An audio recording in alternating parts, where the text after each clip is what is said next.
Hello everyone, welcome to our YouTube channel A to Z knowledge. ఈరోజు మన ఈ వీడియోలో ప్రీవియస్ డిఎస్సిలో సైకాలజీ మీద అడిగినటువంటి మోస్ట్ ఇంపార్టెంట్ బిట్స్ గురించి తెలుసుకుందాం. అలాగే ఈ వీడియో కన్నా మీకు నచ్చినట్లయితే ప్లీజ్ లైక్ చేయండి, షేర్ చేయండి, సబ్స్క్రైబ్ చేయండి. Question number 1. మనము చదివిన దానిని పునశ్చరణ చేయుట ద్వారా ఈ స్మృతిని బలపరుస్తాయి. మనము చదివిన దానిని పునశ్చరణ చేయుట ద్వారా ఈ స్మృతిని బలపరుస్తాయి. ద ఆన్సర్ ఈస్ ఆప్షన్ 3, దీర్ఘకాలిక స్మృతి. దీర్ఘకాలిక స్మృతి. శిశువు మొదట మగవాళ్ళందరినీ నాన్న అని సంబోధించి పిదప ఆ పదాన్ని తన తండ్రికి మాత్రమే ఉపయోగించిన అది ఈ వికాస సూత్రానికి సంబంధించినది. శిశువు మొదట మగవాళ్ళందరినీ నాన్న అని సంబోధించి పిదప ఆ పదాన్ని తన తండ్రికి మాత్రమే ఉపయోగించిన అది ఏ వికాస సూత్రానికి సంబంధించినది? ద ఆన్సర్ ఈస్ ఆప్షన్ 1, వికాసం సాధారణ దిశ నుండి నిర్దిష్ట దిశగా సాగుతుంది. రాము వాళ్ళ నాన్న అతనికి 2 నీరున్న పాత్రలు చూపించాడు. తర్వాత అతడు ఒక పాత్రలోని నీరు పొడవుగా సన్నగా ఉన్న మరొక పాత్రలోనికి పోశాడు.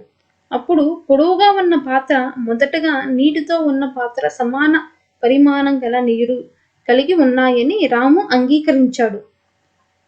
పియాజే ప్రకారం ఈ భావన దేనికి సంబంధము? ద ఆన్సర్ ఈస్ ఆప్షన్ 2, పదిలపరుచుకునే భావన.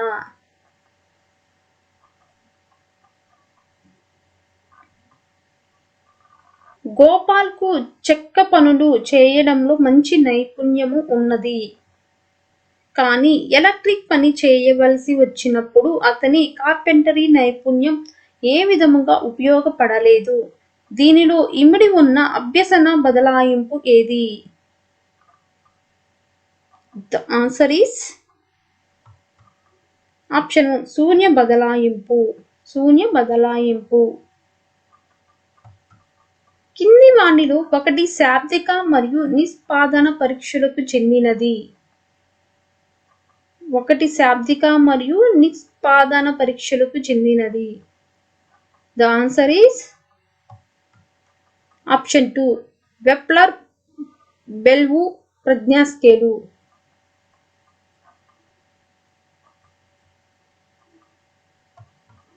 క్రింది వాటిలో ఏ స్థితిని శ్రవణ లోటుకు తనిదిగా భావించవచ్చు?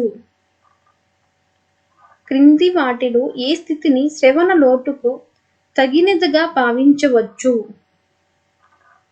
శ్రవణ లోటుకు తగినదిగా భావించవచ్చు.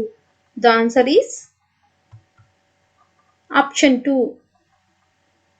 కలగలిసి ఉన్న రకరకముల శబ్దముల మధ్య తేడాను గుర్తించే సామర్థ్యం.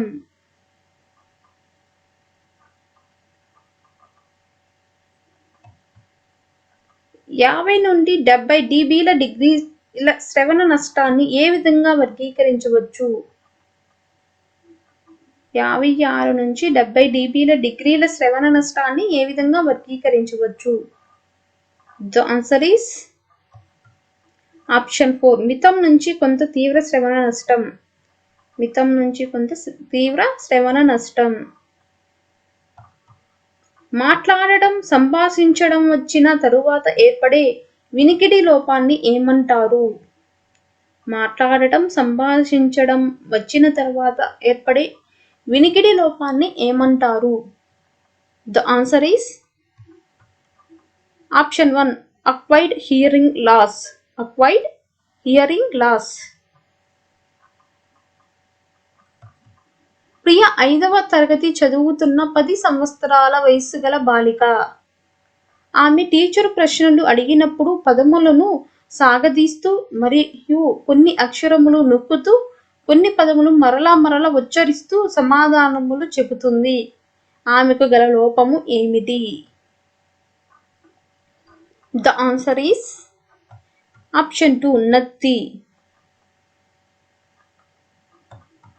6 సంవత్సరములు వయస్సు గల ఒక బాలిక కొన్ని పదములను తప్పుగా పలుకుతున్నది. ఉదాహరణకి కాకిని తాతి అని, లారీను లాలి అని. ఆమె యొక్క వాక్చాతుర్యాన్ని మెరుగుపరచుటకు ఏ సలహా ఇవ్వవచ్చు? The answer is speech therapist వద్దకు వెళ్ళి శిక్షణ తీసుకోమని చెప్పుట.